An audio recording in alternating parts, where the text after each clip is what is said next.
Periods का दर्द, stop. क्या आप भी गलत समय पर दवा ले रही हैं? क्या आप भी हर महीने पीरियड्स के पेन से जूझती हैं? आप उसके लिए हमेशा दवा लेती हैं? यदि हाँ, तो यह न्यूज़ आपके लिए है। हम अक्सर सोचते हैं कि दवा दर्द के असर को तुरंत खत्म कर देगी, लेकिन यह सोचना हमारा सही नहीं है, क्योंकि जब हम दवा लेते हैं तो उसमें टाइमिंग्स बहुत ज़्यादा इंपॉर्टेंस रखता है। यदि हम दवा को सही समय पर नहीं लेते हैं तो यह सिर्फ एक गोली बनकर रह जाती है। आज के वीडियो में हम जानेंगे कि एक दवा किस समय पर लेनी चाहिए और दवा का सही तरीका क्या है। इसके बारे में आइए जानते हैं 5 नियम। पहला गोल्डन रूल, दवा सही समय पर लें। यही है सबसे बड़ा सीक्रेट। जब आपको पीरियड्स का दर्द होता है तो प्रोस्टाग्लैंडिन नामक रसायन आपके शरीर में दर्द की बाढ़ ला चुका होता है, जिसकी वजह से आपको ऐसे में दवा उतनी असरदार नहीं होती है। डॉक्टर्स का कहना है कि जैसे ही आपको दर्द शुरू हो या आपको ऐसा महसूस हो कि आपको दर्द होने वाला है तो आप तुरंत दवा लें।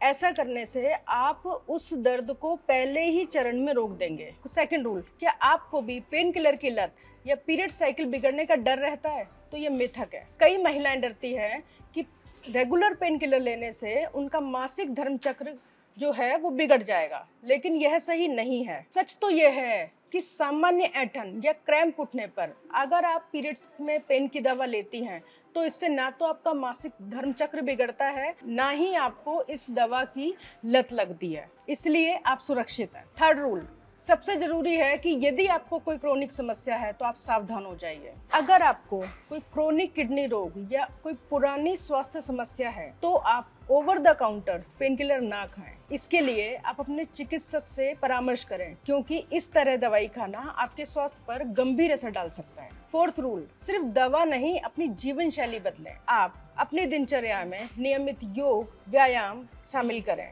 इसके अलावा आप स्वस्थ आहार लें, ताजे फल और सब्जियां खाएं। साथ ही, क्योंकि दवा सिर्फ एक इमरजेंसी समाधान है, अगर आपको कोई समस्या है तो इसके लिए आपको उस बीमारी की तह तक जाने की जरूरत है। फिफ्थ रूल, अगर आपको हर महीने दवा खानी पड़ रही है या आपको दर्द बहुत ज्यादा है तो ये खतरे की घंटी है, इसे नजरअंदाज ना करें। यह है फाइब्रॉइड और एंडोमेट्रियोसिस जैसी समस्या, अंतर्निहित समस्या का संकेत हो सकता है। इसलिए बिना देर किए अपने डॉक्टर से उचित निदान करवाएं। याद रखें, दर्द सहना कोई बहादुरी नहीं है, सही समय पर दर्द को प्रभावी ढंग से प्रबंधित करना बुद्धिमानी है। इसलिए दवा को सही समय पर एवं सही कारणों से लें। अगर आपको ये जानकारी अच्छी लगी है तो आप अपने दोस्तों के साथ शेयर कीजिए और स्वस्थ जीवन शैली के लिए हमारे चैनल हैप्पीएस्ट हेल्थ हिंदी को लाइक, शेयर और सब्सक्राइब कीजिए।